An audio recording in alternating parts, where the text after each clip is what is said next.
دلوں کے بید خوب جانتا ہے۔ السلام علیکم ویورز،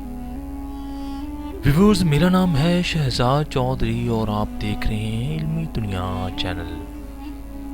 ویورز، آج ہم آپ کو دکھائیں گے ورلڈ ٹریڈ سینٹر پر حملہ کس نے کیا، ورلڈ ٹریڈ سینٹر پر کتنے جہاز لگے اور یہ کس نے مارے۔ ان تمام سوالوں کے جواب آج اس ویڈیو میں ہم دکھائیں گے اور بتائیں گے کہ امریکہ نے اس کے بعد کیا کیا، اور بہت سے سوالوں کے جواب جو ابھی تک آپ کو نہیں ملے اور نہ کبھی کسی نے کسی ویڈیو میں بتائے ہیں۔ ہم اس ویڈیو میں آپ کو ہر ایک سوال کا جواب بتائیں گے۔ تو دوستو، ویڈیو شروع کرنے سے پہلے ابھی تک جنہوں نے میرے چینل کو سبسکرائب نہیں کیا ان سے گزارش ہے میرے چینل کو سبسکرائب کریں، اپنے دوستوں کے ساتھ شیئر کریں اور اس ویڈیو کو اگر پسند آئے تو لائک ضرور کریں۔ علمی دنیا کے معزز ناظرین، 11 ستمبر 2001 کی صبح ہوئی تو تمام لوگ اپنے اپنے کاموں میں مشغول تھے۔ کسی کو کیا خبر تھی کہ کیا کچھ ہی دیر بعد یہاں نیو یارک سٹی میں ورلڈ ٹریڈ سینٹر پر ایک قیامت گزرے گی۔ علمی دنیا کے معزز ناظرین، 8:46 صبح کے پہلا مسافر طیارہ امریکن ایئر لائنز 110 منزلہ ورلڈ ٹریڈ سینٹر کی بلڈنگ پر جب ٹکرانے کے بعد پوری بلڈنگ میں آگ لگ گئی۔ ایسے لگ رہا تھا جیسے کسی نے میزائل سے حملہ کیا اور میزائل پوری دنیا کو اپنے نشانے پر۔ علمی دنیا کے معزز ناظرین، یہ بات اتنی پریشان اور حیران کن تھی کہ کیسے کوئی جہاز آ کے سینٹر سٹی میں ٹریڈ سینٹر پر آ کر حملہ کر دے اور ڈائریکٹ کسی بلڈنگ پر ہٹ کرے۔ اتنا بڑا ممالک اور اتنا بڑا ملک ہے اور اتنی سپر پاور اور فوج رکھنے والا، انٹیلیجنس ادارے رکھنے والا ملک اس سے بے خبر رہا۔ دوستو، کہانی میں ٹویسٹ تب آیا جب امریکن ایئر لائنز کے 2 طیارے ہائی جیک کر لیے تھے۔ ہائی جیک کے بعد امریکہ کو یہ نہیں پتا تھا کہ اب آگے کیا ہونے والا ہے۔ ہائی جیک کے بعد جیکر جو تھے انہوں نے کہا کہ یہ پلین، یہ طیارے جو تھے اس کو ہم نے اپنے ہی متعین کردہ جگہ پر اتارنا ہے، لیکن ان کا اندر سے ہی ارادہ جو چینج ہوا اور انہوں نے اس کو ورلڈ ٹریڈ سینٹر پر دے مارا، جس کی وجہ سے اتنی تباہی ہوئی کہ آج تک امریکہ اسی تباہی میں رو رہا ہے، پیٹ رہا ہے۔ علمی دنیا کے معزز ناظرین، 2 بلڈنگز 110 منزلہ زمین بوس ہو چکی تھی۔ پورے امریکہ میں قہر اور خوف و ہراس پھیل گیا تھا۔ نیو یارک سٹی ایسے لگ رہا تھا جیسے یہاں صدیوں سے رات ہوئی ہے اور مٹی کا ایک طوفان اڑ رہا ہے۔ آسمان پر دھوئیں کے بادل چھائے تھے۔ پوری دنیا کی میڈیا رپورٹر اور میڈیا چینل یہاں موجود تھے۔ پوری دنیا امریکہ پر ہنس رہی تھی۔ تقریباً 2 گھنٹے اس بلڈنگ کو آگ لگی رہی اور جلتی رہی۔ جلنے کے بعد یہ زمین بوس ہو۔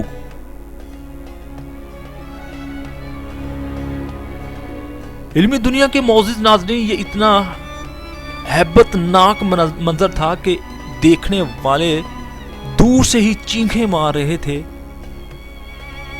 جو اندر تھے لوگ وہ اس مصیبت زدہ اور اس خوفناک قیامت سے گزر رہے تھے اور کچھ لوگ اپنی جانیں بچانے کے لیے بلڈنگ سے بھی کودے۔ کوئی کسی کھڑکی سے کودا تو کوئی کسی چھت سے کودا، لیکن وہ بچ نہ سکا۔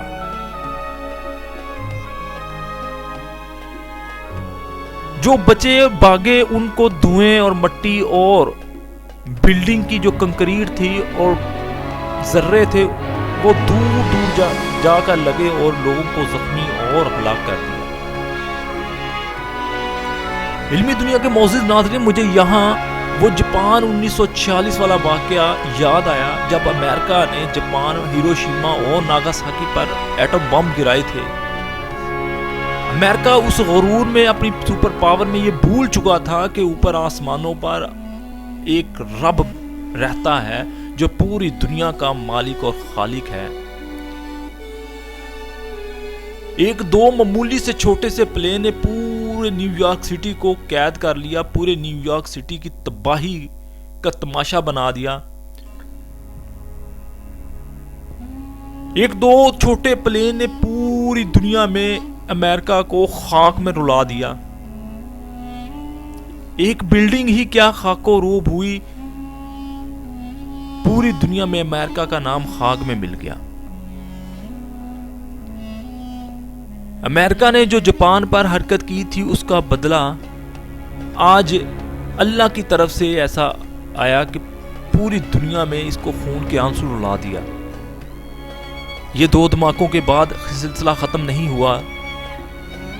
علمی دنیا کے معزز ناظرین، اس کے بعد دو اور پلین امریکن ایئر لائنز 77 جو پینٹاگون میں ٹکرایا۔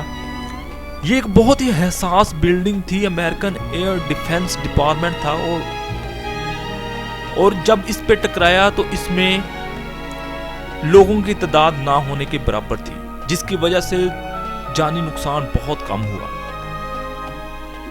اور چوتھا جہاز American airlines flight number 93 Washington D C کے بالکل پاس جا کے گرا، جس کی وجہ سے واشنگٹن ڈی سی جو بالکل محفوظ رہا تھا۔ اس دونوں حادثے میں تقریباً 450 لوگ جاں بحق ہوئے تھے۔ ان دونوں جہازوں کا آج تک نہیں پتا اور نہ ہی کبھی کسی میڈیا چینلز پر آئے ہیں۔ یہ دونوں جہاز کس نے بھیجے اور کیوں بھیجے، اس کا فیصلہ دوستو آپ نے کرنا ہے، اور یہ خبر کیوں چھپائی گئی اس کا فیصلہ بھی آپ نے خود کرنا ہے۔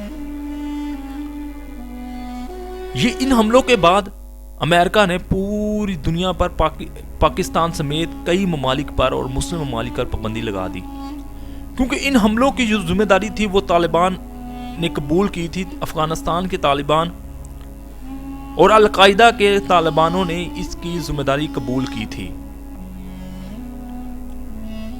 ان دونوں تنظیموں کو جو لیڈ کر رہے تھے، ایک اسامہ بن لادن کا نام تھا اور دوسرا خالد شیخ محمد تھے۔ یہ ان دونوں حملوں کے ماسٹر مائنڈ تھے۔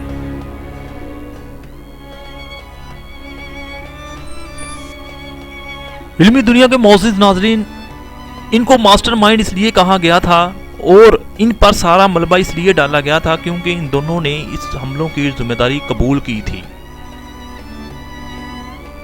اور یہ دونوں جہاز ہائی جیک ہوئے تھے، اور ہائی جیک کرنے والوں کی تعداد تقریباً 30 کے لگ بھگ بتائی جاتی ہے، امریکن نیوز کے مطابق، نیو یارک ٹائم کے مطابق۔ پوری دنیا کی نظریں اسی پر تھی کہ اب امریکہ کرنے کیا والا ہے اور ہونے کیا لگا ہے۔ پورے امریکہ میں ایک ایمرجنسی کی اور ایک افراتفری کی لہر بن گئی تھی۔ امریکہ نے پوری دنیا پر پاکستانیوں اور خاص طور مسلمانوں پر پابندی عائد کر دی تھی۔ امریکہ نے اپنے ہی ملک میں نو فلائی زون پر ایک آرڈر جاری کر دیا تھا۔ اس سے پہلے کہ کوئی مزید حادثات ہوتے، امریکہ نے اپنی سیکورٹی کو بہت زیادہ مزید مضبوط اور انٹیلیجنس ایجنسی کو ہائی الرٹ پر کر دیا تھا۔ علمی دنیا کے معزز ناظرین، اسی حادثے میں تقریباً 3000 لوگ جاں بحق ہوئے اور 2500 سے زیادہ لوگ زخمی ہو چکے تھے۔ امریکہ کو تقریباً ایک دن میں $10 بلین کا نقصان بھی ہو چکا تھا۔ امریکہ کی کمر بالکل ٹوٹ چکی تھی اور وہ اس حادثے میں بہت پریشان ہو چکا تھا۔ ورلڈ ٹریڈ سینٹر کی تعمیر 5 سال بعد دوبارہ جب شروع ہوئی 18 نومبر 2006 کو، اور یہ تقریباً 3 نومبر 2014 کو عام لوگوں کے لیے بھی کھول دیا۔ اسامہ بن لادن اور خالد محمد شیخ محمد پر ایک کیس ٹیررزم کے طور پر ایک کیس دائر کیا گیا۔ امریکن سپریم کورٹ نے ان دونوں کو دہشت گرد، عالمی دہشت گرد قرار دے دیا۔ اسامہ بن لادن کو امریکن اسپیشل فورس نے زمینی آپریشن کے ذریعے 1 مئی 2011 کو ایبٹ آباد پاکستان میں مار دیا۔ اسامہ بن لادن اپنے کمپاؤنڈ میں موجود تھا جہاں انہوں نے اسپیشل آپریشن کے ذریعے اس کو وہیں کمپاؤنڈ میں ہی مار دیا گیا۔ کچھ ذرائع کے مطابق یہاں بھی امریکہ جھوٹ سے آگے کچھ نہیں کر رہا۔ اور جبکہ خالد شیخ محمد کو 1 مارچ 2003 کو راولپنڈی پاکستان سے ہی گرفتار کیا، اس پر 2007 کو فرد جرم عائد کر کے گوانتانامو بے جیل میں بھیج دیا گیا۔ علمی دنیا کے معزز ناظرین، اس حادثے کو تقریباً 20 سال گزر گئے، لیکن آج بھی امریکہ کے زخم تازہ ہیں اور وہ مسلمانوں سے دشمنی مول لے رہا ہے۔